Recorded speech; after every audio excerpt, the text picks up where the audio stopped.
Hello everyone, मैं हूं आपका दोस्त सी कपिल मुंडोतिया और आज हम सीखने जा रहे हैं इंड एस 103 यानी कि बिज़नेस कॉम्बिनेशन।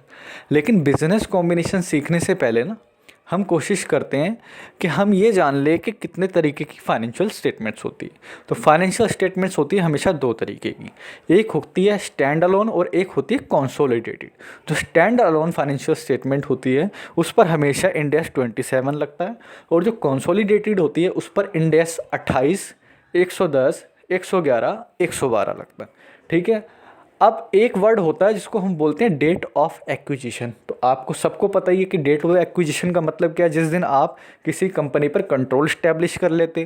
तो जो डेट ऑफ एक्विजिशन है उससे पहले की जो जितनी भी अकाउंटिंग होगी हमारे पास वो होगी इंड एस 103 के अकॉर्डिंग, और डेट ऑफ एक्विजिशन के बाद में जितनी भी अकाउंटिंग होगी वो होगी इंड एस 110 के अकॉर्डिंग। तो हमें क्या सीखने को मिला कि डेट ऑफ एक्विजिशन से पहले इंड एस 103 लगता है और डेट ऑफ एक्विजिशन के बाद में इंड एस 110 लगता है।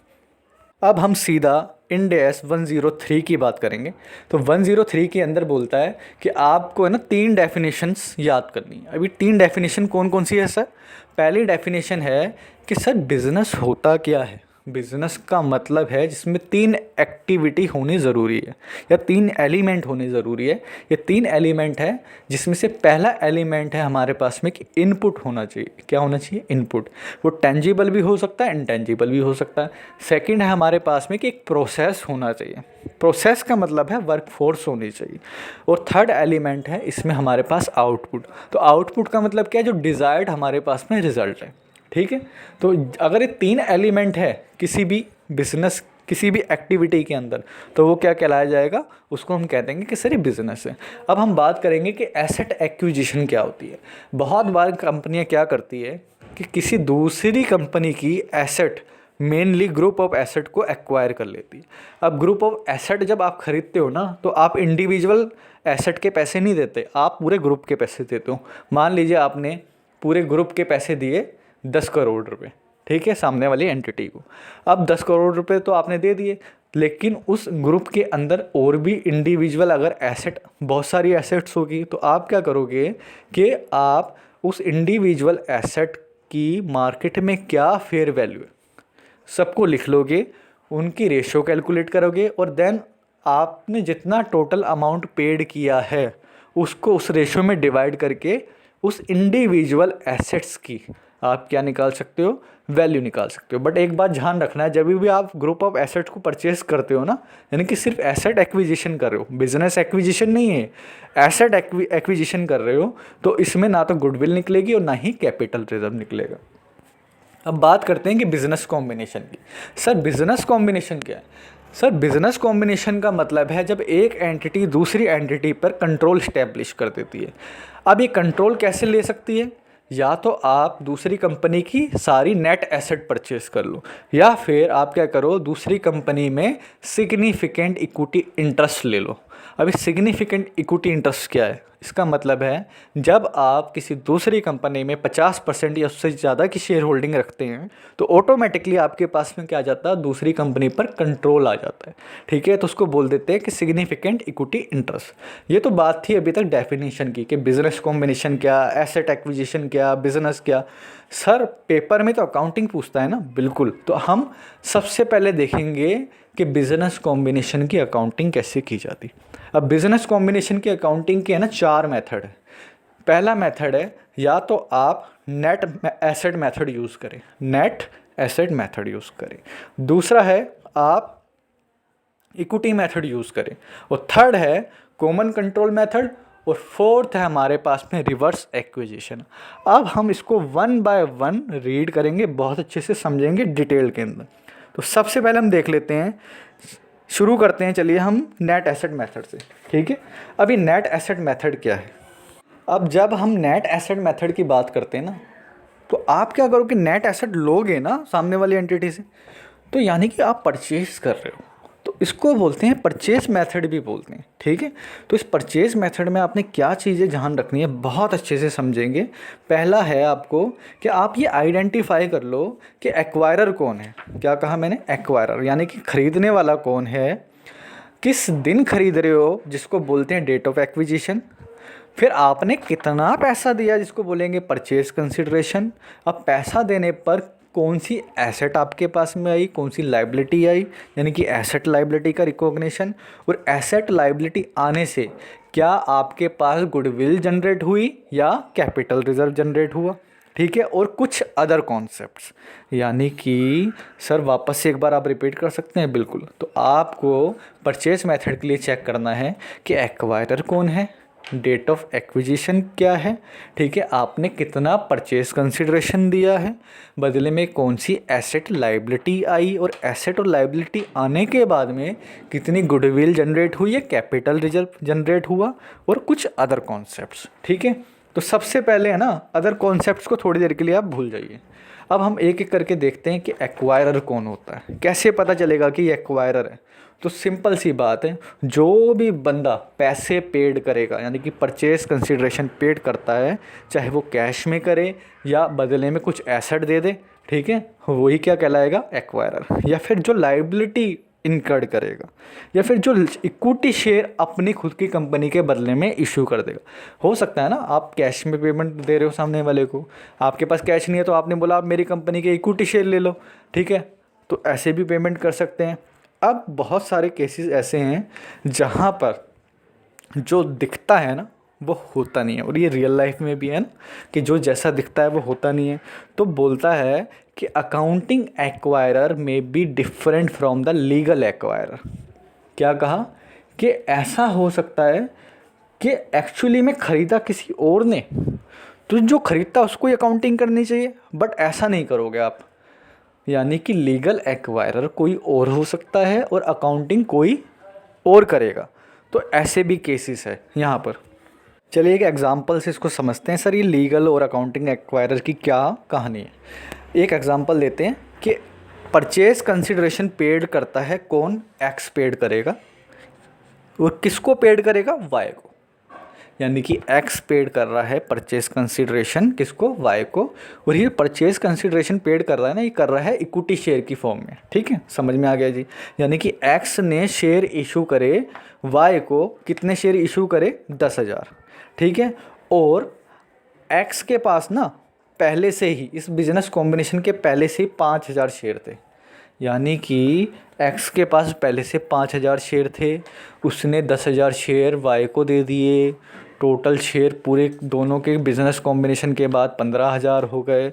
तो देखा जाए तो अभी अभी मैंने थोड़ी देर पहले कहा था कि जो परचेस कंसिडरेशन पेड करता है वही एक्वायरर होता है। तो इस हिसाब से तो एक्स ने पेमेंट करी ना किसको, वाई को, शेयर्स।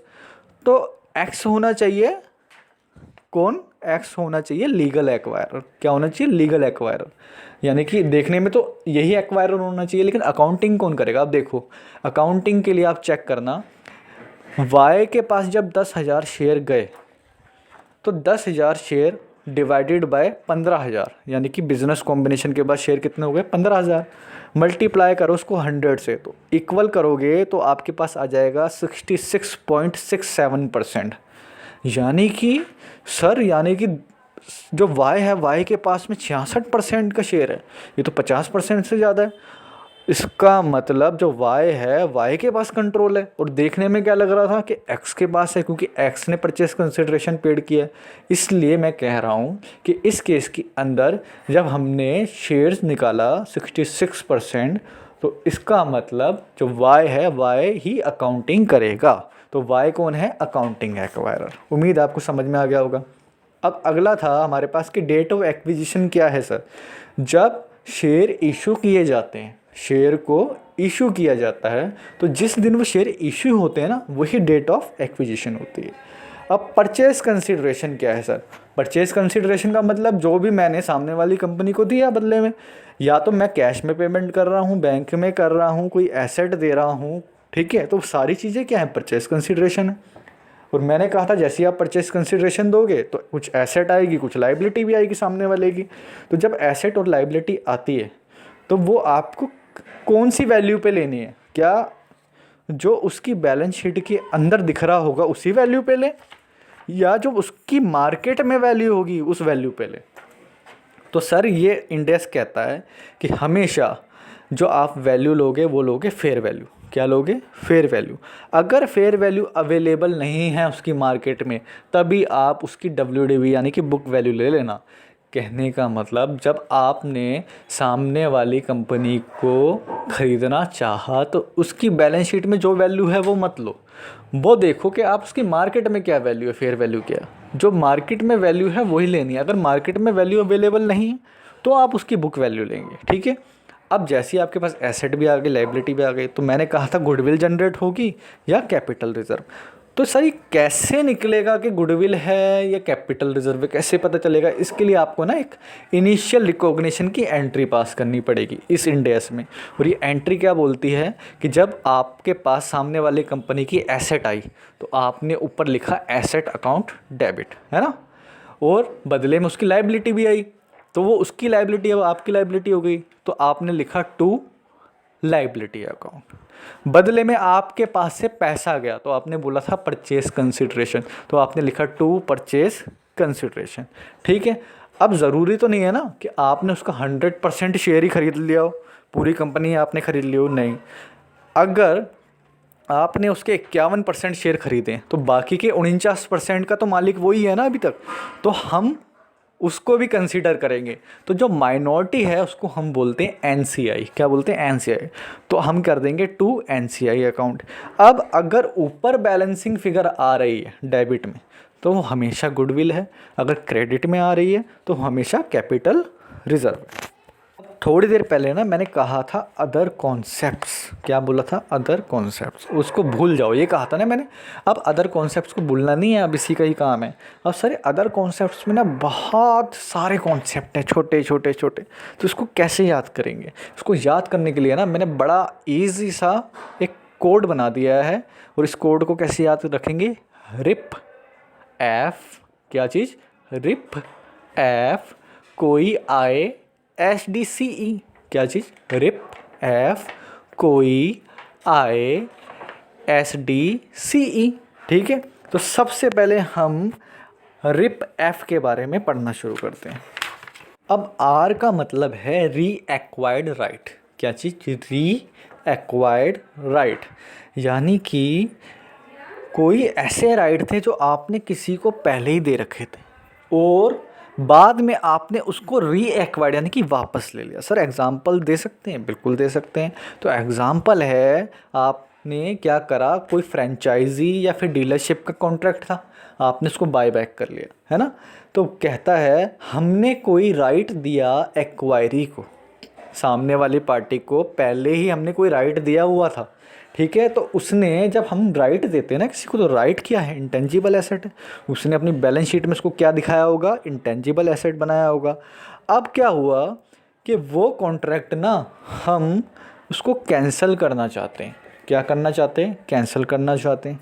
तो जो हमने रुपए उसको, यानी कि आप समझिए सिंपल सी बात, मैंने सामने वाली पार्टी को कोई राइट दिया, उसने अपनी बैलेंस शीट में इंटेंजिबल एसेट बनाया होगा।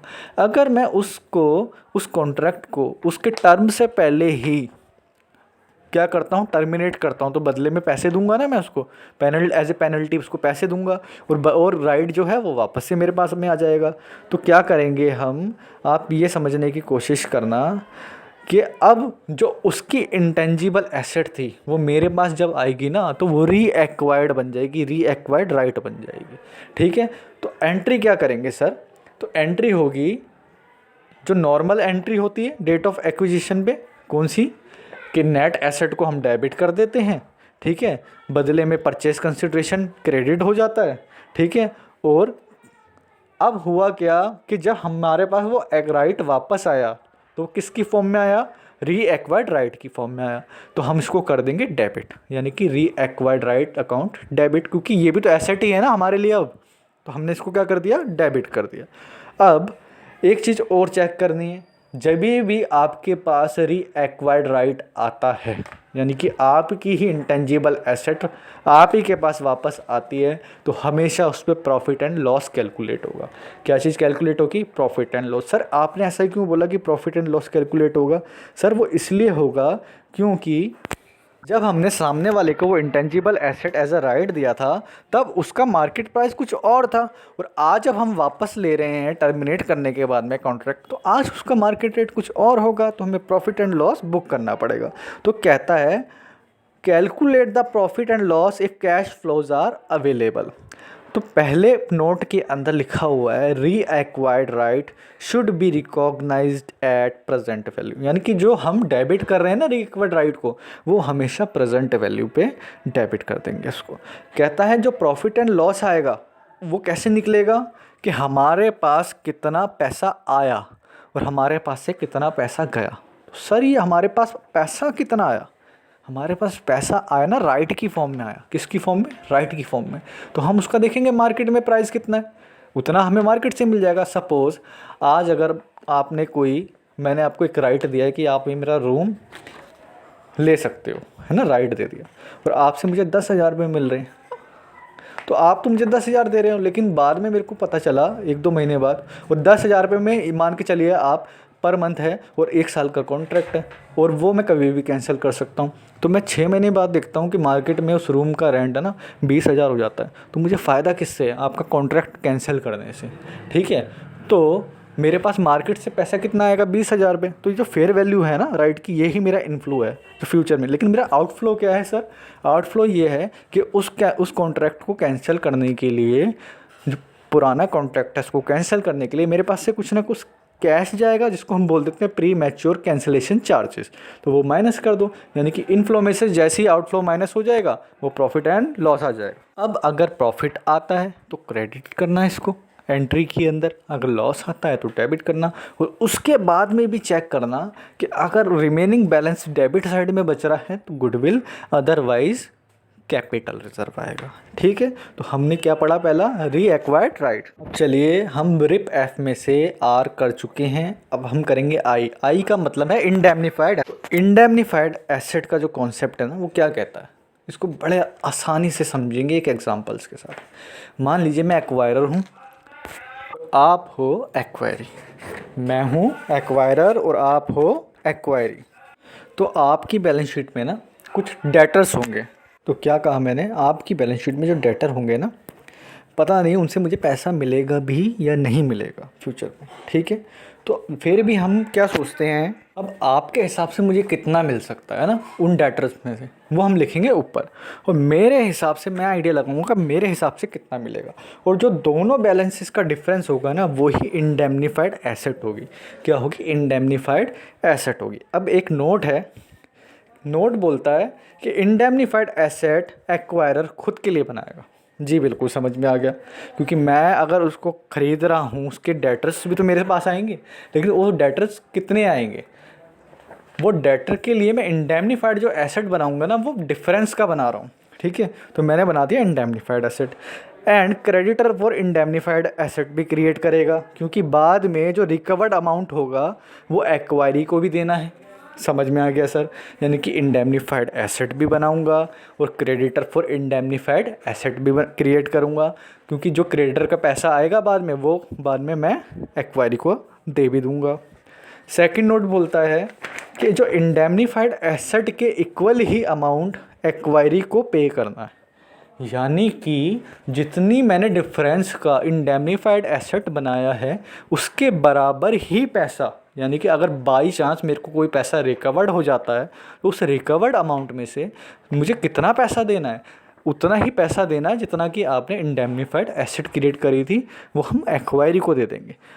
If amount recovered is more than indemnified asset then it shall be adjusted against goodwill by me, यानी कि अगर रिकवर्ड पैसा ज़्यादा आ जाता है इंडेमनीफाइड एसेट से तो उसको मैं एडजस्ट कर लूँगा गुडविल से। अब सर एक बार एंट्री करके दिखा दो आप हमें फटाफट से, ताकि हमें समझ में आ जाए कि इंडेमनीफाइड एसेट का कैसे सीन सेट करना है पेपर में। तो कहता है कि indemnified asset account debit to creditor for indemnified asset. ये तो समझ में आ गया सर, आपने यही बताया था। फिर आपने ये बोला था जो पैसा आएगा हमारे पास रिकवर्ड होगा तो हम क्या करेंगे, उसकी एंट्री पास करेंगे। तो हम बोलेंगे बैंक अकाउंट डेबिट, और वो पैसा किसका आया? इंडेमनीफाइड एसेट का, है ना। तो टू इंडेमनीफाइड एसेट। अब क्या करेंगे, क्रेडिटर तो हमारे पास एज इट इज़ बने हुए हैं ना, उस क्रेडिटर को भी हमें कैंसिल करना है। लास्ट में हम क्या कर देंगे, creditor for indemnified asset account debit to bank account. To bank क्यों करा सर, क्योंकि हमें एक्वायरी को पैसा भी देना है। यानी कि पहली एंट्री में एसेट क्रिएट करी, लायबिलिटी क्रिएट करी, दूसरी एंट्री में मेरे पास पैसा रिकवर्ड हुआ इंडेमनीफाइड एसेट का, तीसरी एंट्री में मैंने अपने जो क्रेडिटर बनाए थे उनको कैंसिल करा और पेमेंट कर दी। ठीक है, तो ये हमारे पास कॉन्सेप्ट था इंडेमनीफाइड एसेट। अब हमने रिप एफ में से आर आई देख लिया, अब पी पे आते हैं। पी का मतलब है प्री एग्जिस्टिंग कॉन्ट्रैक्ट्स। क्या चीज़, प्री एग्जिस्टिंग कॉन्ट्रैक्ट्स। अभी प्री एग्जिस्टिंग कॉन्ट्रैक्ट ऐसे कॉन्ट्रैक्ट है जो हमारे पास डेट ऑफ एक्विजिशन से पहले के हैं, यानी कि बिज़नेस कॉम्बिनेशन से पहले के हैं। अगर कोई भी ऐसे कॉन्ट्रैक्ट जो बिज़नेस कॉम्बिनेशन से पहले हुए थे तो आप इसको इंड AS 103 के अकॉर्डिंग कंसीडर नहीं करेंगे, इनको आप सेपरेटली डील करेंगे या सेपरेटली सेटल करेंगे। जैसे मान लीजिए आपको बिल्स पेबल की पेमेंट करनी थी, है ना, तो आप इसको जो इनिशियल रिकॉग्निशन की एंट्री होती है उसमें कंसीडर मत करना, लायबिलिटी उसमें लायबिलिटी साइड पे आप इसको सेपरेटली डील करेंगे। अगर पेमेंट करनी है तो BP account debit to bank करके ख़त्म कर देना काम। ठीक है, अब अगला है इसमें F stand for future service. ऐसी कोई भी सर्विस जो फ्यूचर पर डिपेंड है, फ्यूचर में दी जाएगी, वो इंड AS 103 के अकॉर्डिंग रिकॉग्नाइज नहीं होगी in the books of the acquirer on the acquisition date. लेकिन सर इसका करेंगे क्या, हम कोई भी सर्विस दे रहे हैं जो फ्यूचर में देंगे, आप उसको सिंपली क्या करो, over the period of service पर उसको राइट ऑफ कर दो in the profit and loss account. तो हमारे पास जो रिप एफ है वो कंप्लीट हो गया है अदर कॉन्सेप्ट्स का। और मैंने इसके आगे बताया था कि रिप एफ कोई ISDCE। तो अब हम पढ़ेंगे कोई ISDCE। कोई की स्पेलिंग है COAE, कोई। ठीक है, तो सी का मतलब है contingent liability of acquiree, contingent liability of acquiree, है ना। अभी कॉन्टीजेंट लाइबिलिटी होती है, सबसे पहले तो ये जानना ज़रूरी है। तो कॉन्टीजेंट लाइबिलिटी का मतलब है ऐसी लाइबिलिटी अगर आपने पास्ट के अंदर कोई कर्म कांड किए हैं, यानी कि पास्ट में कुछ ऐसे इवेंट्स हुए हैं जिनके वजह से फ्यूचर के अंदर कोई ऑब्लिगेशन आने वाली, ठीक है, तो उसको क्या बोलेंगे, कॉन्टीजेंट लाइबिलिटी। बट ये लाइबिलिटी ना आपके पास में सर्टेन होनी चाहिए। क्या होनी चाहिए, सर्टेन होनी चाहिए, रिलायबली एस्टीमेट होनी चाहिए। तो इस कॉन्सेप्ट में बोलता है अगर कोई भी कॉन्टीजेंट लाइबिलिटी है एक्वायरी की, यानी कि एक्वायरी की बैलेंस शीट में हमें कॉन्टीजेंट लाइबिलिटी नज़र आ रही है, ठीक है, हम इंड AS 103 लगा रहे हैं, और हमें जब वो दिखेगी तो हम उसको तभी रिकॉग्नाइज करेंगे if fair value of contingent liability इस रिलायबली एस्टीमेट। ये बात तो मैंने पहले ही बोल दिया था। अब कॉन्टीजेंट लाइबिलिटी है क्या, लाइबिलिटी है, तो हम इसको लाइबिलिटी की तरह ट्रीट करेंगे। और जब हम इनिशियल रिकॉग्निशन की एंट्री पास करेंगे ना कि asset account debit to liability to purchase consideration to NCI, और ऊपर बैलेंस बचेगा तो गुडविल, नीचे बैलेंस बचेगा तो कैपिटल रिजर्व, तो जो लाइबिलिटी है ना उस लाइबिलिटी में ही इसको कंसिडर किया जाएगा लाइबिलिटी। तो इससे गुडविल और कैपिटल रिजर्व भी कैलकुलेट होगा, यानी कि उस पर इम्पैक्ट पड़ेगा। अगला कॉन्सेप्ट है इसमें O stand for operating lease held by acquiree, यानी कि जो हमारा एक्वायरी है ना उसने क्या करा, उसके पास में कोई एसेट है और वो उसने ऑपरेटिंग लीज में ली।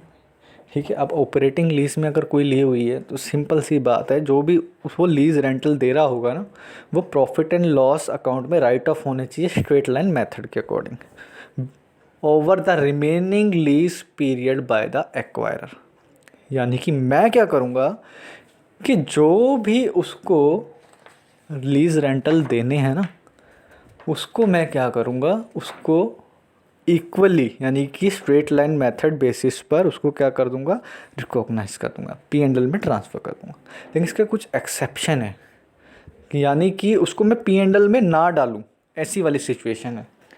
तो P&L में नहीं डालेंगे तो क्या करेंगे सर आप उसका, वो या तो एसेट बनेगी या लाइबिलिटी बनेगी। अब एसेट कब बनेगी, अगर वो जो रेंटल दे रहा है, वो जो रेंटल दे रहा है या एक्विजिशन के बाद में जो मुझे रेंटल देने हैं रिमेनिंग वाले, ठीक है, अगर उसकी वैल्यू कम है, fair value of operating lease से। क्या मैंने कहा कि जो एसेट मेरे पास में आई, ठीक है, अगर मैं उस एसेट को मार्केट में लीज पर देता तो जो उसकी फेयर वैल्यू आती और जो मैं अभी उसको दे रहा हूँ लीज रेंटल, अगर मेरे देने वाले लीज रेंटल कम है किससे, ऑपरेटिंग लीज के फेयर वैल्यू से, तो मैं एसेट बना दूंगा क्योंकि मुझे कम देना पड़ रहा है रेंटल, ठीक है, इन कंपैरिजन टू मार्केट। लेकिन अगर इन कंपैरिजन टू मार्केट मुझे लीज रेंटल ज़्यादा देना पड़ रहा है तो मैं उसको लायबिलिटी रिकॉग्नाइज कर दूंगा इंड एस 103 के अकॉर्डिंग।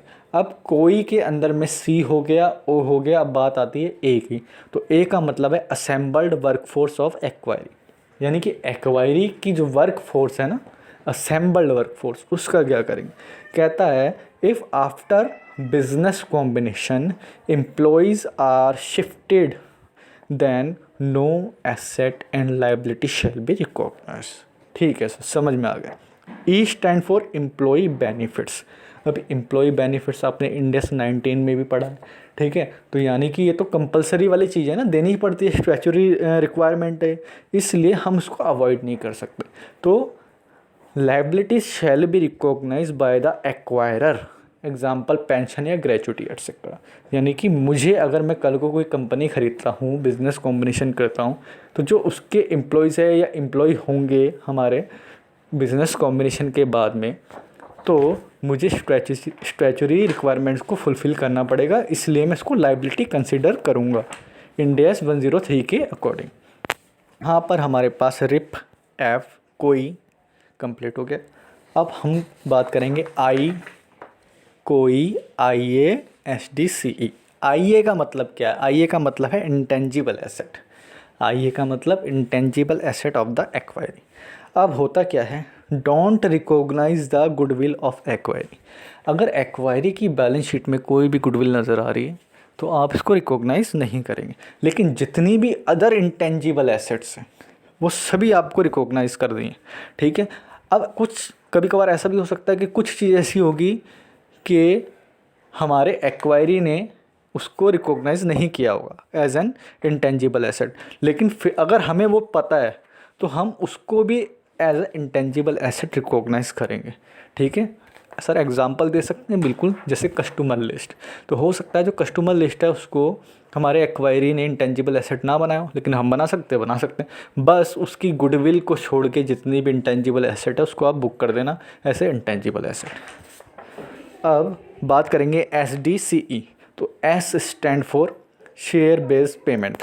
अब हम समझेंगे शेयर बेस्ड पेमेंट। अब समझने की कोशिश करना, मान लो बिज़नेस कॉम्बिनेशन नहीं होता तो हमारा जो एक्वायरी है ना वो अपने एम्प्लॉय को या किसी भी सप्लायर को शेयर बेस्ड पेमेंट कर सकता था, है ना।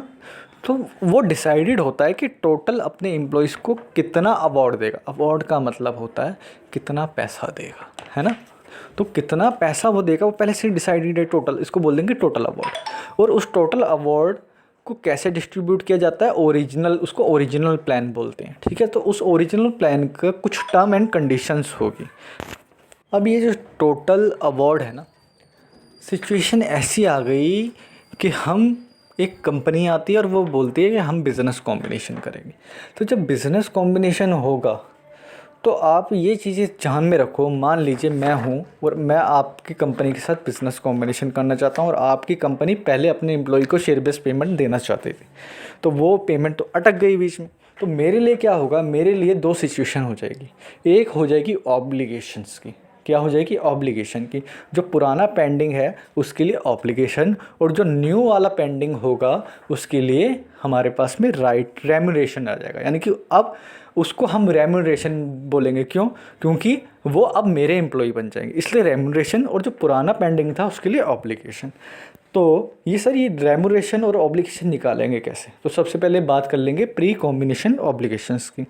तो जैसे कि मैंने बोला, एक ओरिजिनल प्लान होगा, उसकी आप फेयर वैल्यू देख लो, multiply by the number of completed services, और इसको डिवाइड कर दोगे जो भी ओरिजिनल टर्म था और जो बिज़नेस कॉम्बिनेशन के बाद में न्यू टर्म आया, विच एवर इज़ हायर ले लेना, और इससे एक फ़िगर आ जाएगी आपके पास। तो ये जो फिगर आएगी इसको बोलेंगे pre combination obligation. Sir post combination रेम्यूरेशन कैसे निकलेगा? जो भी टोटल पैसा आप देते, मान लीजिए 100 रुपये देना चाह रहे थे और उसमें से ऑब्लिगेशन आया 2 रुपये, तो 8 रुपये क्या है? रेम्यूनरेशन है। ठीक है, तो उसको हम बोल देंगे पोस्ट कॉम्बिनेशन रेम्यूनरेशन। सेकंड था हमारे पास में SDCE यानी कि D stand for deferred tax liability, deferred tax asset. तो इसको आप सेम टू सेम डील करेंगे इंड एस 12 के अकॉर्डिंग। अब C का मतलब है contingent consideration, expenses by acquirer on date of acquisition. तो एक्वायरर ने कुछ एक्सपेंसेस करे डेट ऑफ एक्विजिशन पे, जैसे लीगल एक्सपेंसेस हो सकते हैं, डॉक्यूमेंटेशंस के हो सकते हैं। तो सर इसको क्या करेंगे? इसको P&L में डाल दो, सीधा P&L में ट्रांसफ़र कर दो। ठीक है, यहाँ पर हमारे पास नेट एसेट मेथड, उसके अंदर हमने अदर कॉन्सेप्ट SRIP, SDCE कोई आए कंप्लीट कर लिया है। अब हम बात करेंगे सेकंड मेथड। अभी सेकंड मेथड कौन सा था हमारे पास में? याद करो, वो था इक्विटी इंटरेस्ट मेथड, यानी कि इक्विटी की बात करेंगे, है ना। इसके अंदर ना 2 तरीके के मेथड है CFS के लिए। एक है फेयर वैल्यू मेथड और एक है प्रोपोर्शनेट मेथड। क्या चीज़? फेयर वैल्यू मेथड और प्रोपोर्शनेट मेथड। और इन SFS only 1 entry is required under end S 27। Sir समझ में नहीं आया आपने क्या कहा? देखिए ध्यान दीजिएगा, जब भी हम CFS प्रिपेयर करेंगे तो 2 मेथड लगा सकते हैं हम इनिशियल रिकॉग्निशन के लिए। एक है फेयर वैल्यू मेथड और एक है proportionate method. Fair value method के अंदर क्या एंट्री होगी? आपके पास ऊपर एसेट आ जाएगी, नीचे लाइबिलिटी आ जाएगी, टू परचेस कंसिडरेशन आ जाएगा, और जो NCI की कैलकुलेशन होगी ना, वो होगी फेयर वैल्यू के बेसिस पे। किसके बेसिस पे? फेयर वैल्यू के। लेकिन जो प्रोपोर्शनेट मेथड होगा उसमें क्या एंट्री होगी? Asset account debit to liability account to purchase consideration to NCI। और ये जो NCI है, ये NCI कैलकुलेट होगा जो हमारे पास एसेट है माइनस लाइबिलिटी है, जो भी नेट अमाउंट आएगा उस पर आप NCI का शेयर लगा दो, यानी कि परसेंटेज लगा दो, तो NCI कैलकुलेट हो जाएगी। लेकिन SFS के अंदर हमेशा सिर्फ एक ही एंट्री होती है। एक एंट्री कौन सी होती है सर, बताएंगे ज़रा आप? चलिए आपको बताते हैं। तो वो एक एंट्री होती है investment in share account debit. क्या चीज़? Investment in shares account debit to bank account. और CFS में तो आपको पता ही है, net asset account debit to purchase consideration, जिसको हम कॉस्ट ऑफ इन्वेस्टमेंट बोल देते हैं, टू NCI। ठीक है, तो इस तरीके से आप एंट्री कर देंगे। दूसरा इसी के अंदर मेथड है, यानी कि जो हमने नेट एसेट की बात, इक्विटी इंटरेस्ट की बात करी, इसमें एक और कॉन्सेप्ट आता है जिसको बोलते हैं acquisition of control without acquiring further share. कभी कभी क्या होता है ना, आपके पास कंट्रोल आ जाता है बिना कुछ करे, बिना कुछ मेहनत करे। कैसे आ सकता है? मान लीजिए आज आपके पास में 49% शेयर होल्डिंग, ठीक है, तो आपके पास तो कंट्रोल है नहीं। वो सामने वाले पार्टी के पास में 51% शेयर होल्डिंग है, तो कंट्रोल उसके पास में। अब हुआ क्या, उसने अपने 3% शेयर्स को सोल्ड कर दिया, है ना, तो ऑटोमेटिकली उसकी परसेंटेज क्या हो गई? कम हो गई, और आपके पास क्या आ गया? कंट्रोल आ गया। ठीक है, ऐसे ही इसके अंदर तीसरा और मेथड है, किसके अंदर? इक्विटी मेथड में। यह है acquisition of control by exchange of share. कभी कभी क्या करते हो आप कि जब अपने शेयर्स को एक्सचेंज करते हैं, मैंने अपने शेयर दे दिए, आपके शेयर ले लिए, तो एक्सचेंज करने से भी क्या हो जाता है? कंट्रोल आ जाता है। ठीक है, तो इसमें हम कॉस्ट ऑफ इन्वेस्टमेंट कैसे निकालेंगे? कैसे पता चलेगा सर आपने कितनी इन्वेस्टमेंट करी सामने वाली कंपनी में? तो बोलता है जितने आपने शेयर एक्वायर करें वो ले लीजिए, यानी कि उसके नंबर, उसको मल्टीप्लाई कर दीजिए जितनी भी एक्वायरी, यानी कि जिस कंपनी के शेयर आपने लिए हैं, ठीक है, उस कंपनी के शेयर की पर शेयर की कीमत कितनी है उससे मल्टीप्लाई कर दी। मान लीजिए मैंने उसके 10,000 शेयर लिए और उसके एक शेयर की कीमत 10 रुपये है, तो मेरे पास कितने हो गए? 1 लाख रुपये की कॉस्ट ऑफ इन्वेस्टमेंट हो गई। ठीक है, समझ में आ गया होगा आपको, उम्मीद है। थर्ड मेथड था बिजनेस कॉम्बिनेशन में, जैसे कि मैंने बात करी थी शुरू में ही, कॉमन कंट्रोल मेथड। अभी कॉमन कंट्रोल मेथड है ना, इसके अंदर 2 केसेस हैं। कितने केसेस हैं? 2। पहला है मर्जर और दूसरा है डीमर्जर। अब मर्जर का मतलब क्या होता है? मर्जर का मतलब होता है एक कंपनी दूसरी कंपनी के साथ मिलके कोई तीसरी बना दे, है ना, या दोनों मिल जाए, तो वो भी मर्जर है। अब मर्जर के अंदर ना हमेशा कौन सा मेथड लगेगा? क्या परचेज मेथड लगेगा सर, जो नॉर्मली लगाते हुए आ रहे थे? नहीं, वो नहीं लगेगा। इसमें लगता है इंटरेस्ट पुलिंग मेथड। कौन सा मेथड लगता है? Interest pulling method.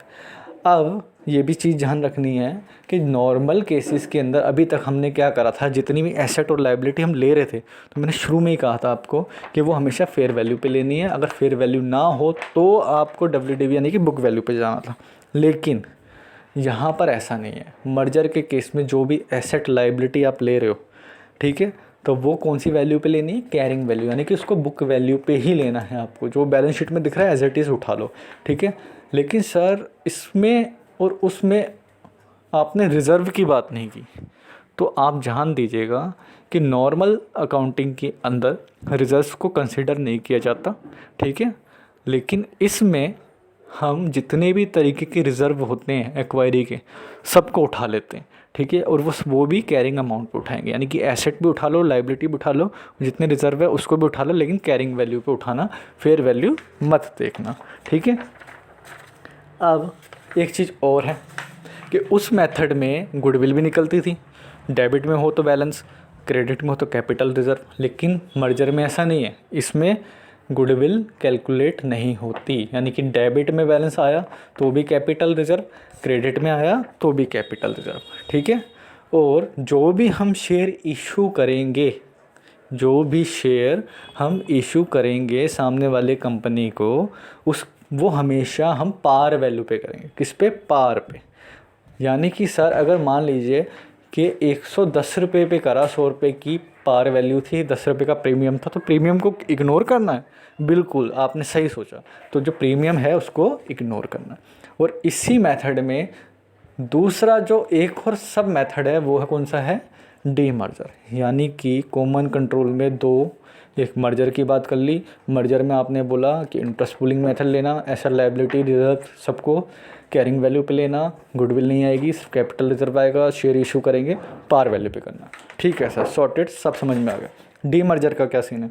Sir D merger का मतलब होता है जब दो कंपनी या एक कंपनी अपना कोई सेगमेंट डिस्कार्ड कर देती है, हटा देती है। डी मर्जर, अब क्या डी मर्जर में सर कौन सा मेथड लगाना है? डी मर्जर में भी इंटरेस्ट पुलिंग मेथड लगाना है।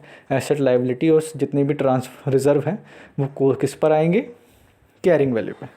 सर इसमें भी रिजर्व आएंगे? आपने अभी तो बोला एसेट लायबिलिटी और रिजर्व जल्दी जल्दी। नहीं, इन दोनों मेथड में एक ही डिफरेंस है कि उसमें रिजर्व भी ले लेते हैं, किसमें? मर्जर में। लेकिन डी मर्जर के अंदर रिजर्व ट्रांसफ़र नहीं होते। ये चीज़ को याद रख लेना।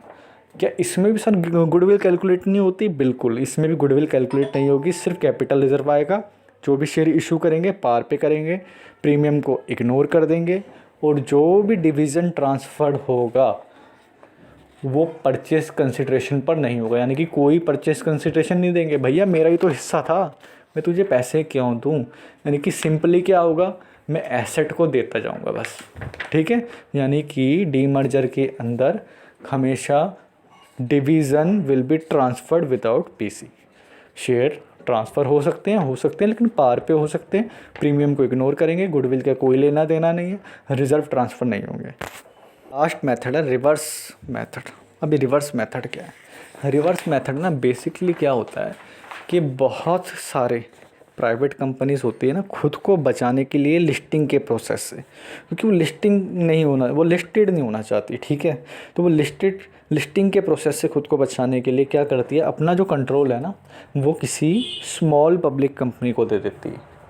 यानी कि खुद को बचाने के लिए आप कंट्रोल ले रहे हो, है ना, मतलब कि कहीं ना कहीं बेनिफिट लेना चाह रहे हो। आप ये चाह रहे हो कि मैं तो प्राइवेट कंपनी हूँ, बड़ी कंपनी हूँ, लिस्टिंग के प्रोसेस में आ गया तो लीगल रिक्वायरमेंट्स बढ़ जाएगी, तो ऐसा करता हूँ अपना कंट्रोल किसको दे देता हूँ?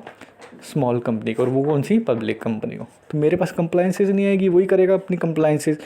अब इंडिया से ये बोलता है जब तुम चालाकी कर रहे हो ना तो कंप्लाइंसेस भी कौन करेगा? तुम करोगे, क्योंकि तुम प्राइवेट कंपनी हो, तुम कंप्लाइंसेस करोगे। तो जो भी चालाक बंदा है यानी कि लार्जर एंटिटी है वही अकाउंटिंग एक्वायरर हो जाएगी। ठीक है, तो ये चीज़ याद रखनी है। यहाँ पर हमारा इंडेस 103 बिजनेस कॉम्बिनेशन बेहद ही बेहतरीन तरीके से ख़त्म हो रहा है। ठीक है, उम्मीद है कि आपको इतने अच्छे से समझ में आया होगा कि अगली बार जब आप इस वीडियो को वापस देखेंगे ना तो आप मेरी तारीफ़ करते हुए नहीं थकेंगे, इतना अच्छे से आपको समझ में आ गया होगा। और बीच में ना आपको खस्ता करारी मूंगफली की आवाज़ आ रही होगी, प्लीज़ उसको इग्नोर करें, मूंगफली को थोड़े टाइम के लिए भूल जाएं, अपने एग्ज़ाम्स पे फोकस करें और wish you best of luck for your exams. Thank you so much.